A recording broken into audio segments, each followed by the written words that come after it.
Alright, good morning year 10. So I'm making this video today. Hopefully you can watch it over time. If you want to watch it again, you can watch it again as well. The link is going to stay there.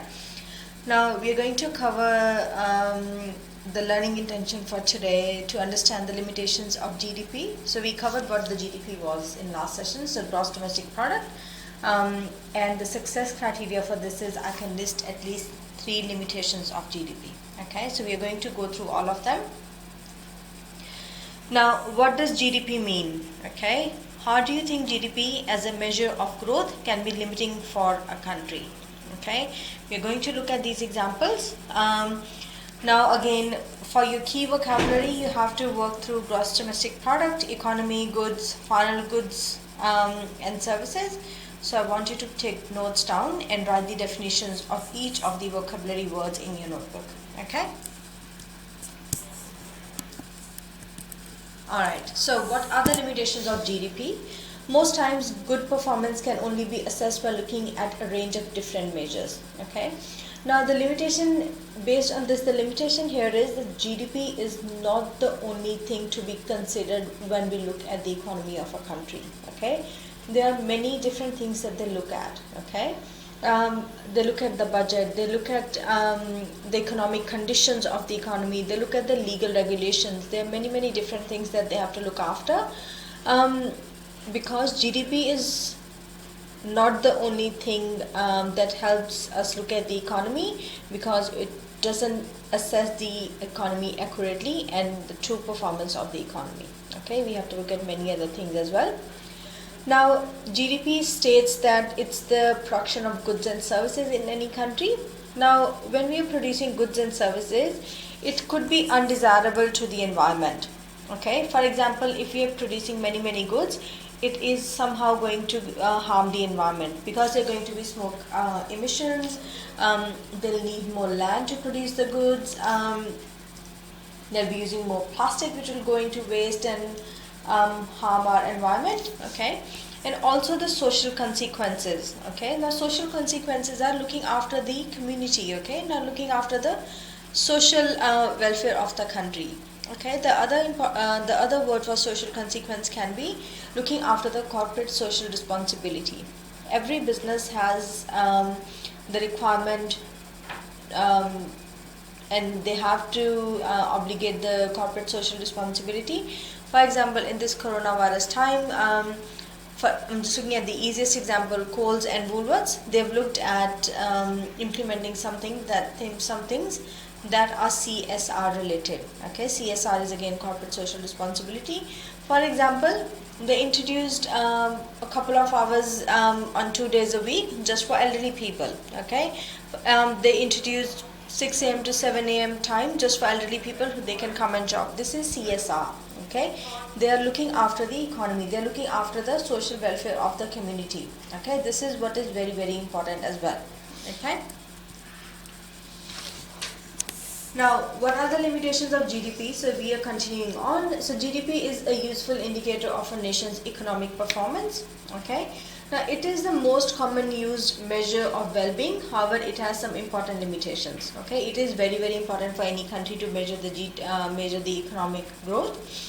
However, there are some things that GDP doesn't do. Okay, the exclusion of non-market transactions, example volunteer work and artwork. Okay, so any person who is volunteering, because they don't get paid for that service, it is not counted towards GDP, but still the services are being delivered. Okay, for example, there's so many volunteers in the hospitals. Okay, they don't get paid, but they help the patients, they help the doctors. Okay, they're still providing the services, but they don't get paid for that. Okay, so that means that when they are not getting paid, it is not included in the GDP, which is not the true reflection of the economy. Okay, now again, artwork is another example. So exhibitions and all, they don't get paid. So a person who is making some artwork or something, if they're not selling it, if they're not getting paid, it is not counted toward the GDP. Okay. Now again, the failure to account for or represent the degree of income inequality in society. Okay. Now income inequality means different levels of people, they're earning different amount of money. Okay. they've got different amount of income. So there is income inequality. For example, there is talks about inequality between men and women, earning between men and women. If a male is working, for example, at a CEO level, he'll be earning higher income than a woman at the same level. Okay, this is income inequality.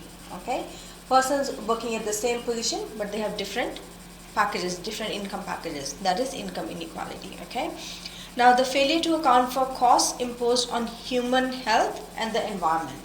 Okay, example, greenhouse gases emission and land pollution. Again, as I said, if they're producing more and more goods and services, it is going to land into greenhouse gases emission, because there's going to be pollution, they're going to go into the environment and it is going to harm the environment. Okay, again, land pollution is again something, plastic that goes to landfill. Okay, again, people will be using land for production purposes. Alright, so these are some of the limitations of GDP. It is not included as a part of GDP. Okay, now let's go back to our example to illustrate the limitations of GDP. For example, this is the same example that we did on Wednesday. Country A sells their coconuts to country B for $10 each. 100 coconuts into 10 is $1,000. So country A's GDP is $1,000. Okay, this is the easiest example that I could give you. Now, what is the limitation? Alright, now country A's GDP is worth $1,000, but it does not mention things like the quality of the coconuts. Okay, they could be all rotten or they could be all fresh. Alright, the happiness of the coconut grower. He might be working 12 hours a day, which is not a healthy way to work. The maximum work time should be 8 or 9 hours a day. So working 12 hours a day is a lot more time to work. Okay, so he's going to be very, very tired. These things are not considered as a part of GDP. Okay, the environmental cost. Okay, a lot of harmful chemicals may have been used. Okay, so many fish would have been killed. All right, so it doesn't cost the doesn't include the environmental cost when they count the GDP. Okay, so that is why it says it's not a true reflection of the economic conditions of a country. It is one of the factors, but it is not the only factor. Okay.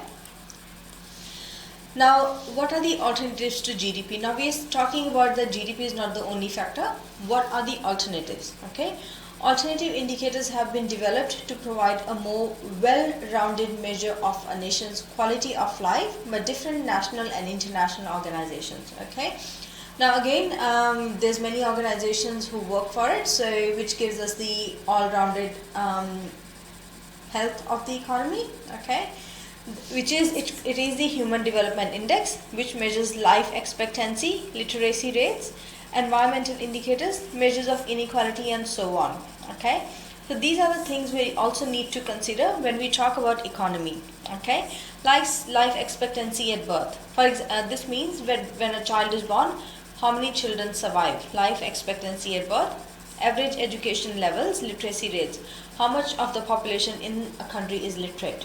Okay, this is also a measure of economic performance, the performance of a country. Okay, standard of living. Okay, now Australia has got a very good standard of living.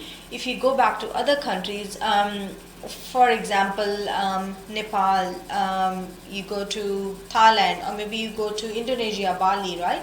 The standard of living is not that great. Okay, so if the standard of living of people in a country is good, that means the country is actually doing good.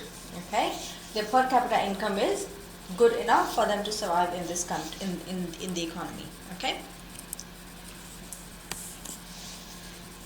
Now, these are some of the important factors for a worthwhile life. So these are some of the factors that actually matter. Okay, not only the production of goods and services, these are some other things that are really good to understand. Okay, now what I want you to do is make a table in your notebooks.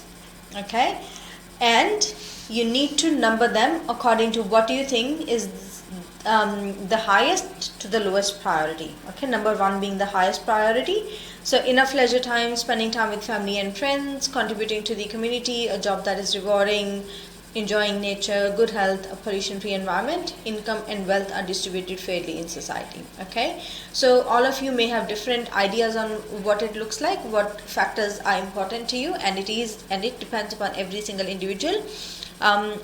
You make this in your notebooks and send me a picture of what you think are the factors that are most important to you. Okay. Now, this is all for today. These are the questions you need to work through. So go to page number 480 and 481 in your textbook. You need to answer all these questions, question number 3, 8 and 9. Okay. Now, what I also want you to do is, which is also on your lesson plan for today, make all the notes in your notebook as well. All the slides that I've covered today, you need to make notes and then write the answers. I am going to look at all your notes as well. You need to send me the pictures of all the notes when you do it. Okay, I'm happy for you to do it on a Word document and send it to me. You can upload it on the class notebook. I've created the class notebook for all of you. You can do it there or send me the pictures of your work. Okay, alright, so have a good day guys today. It is Friday, so have fun and bye bye.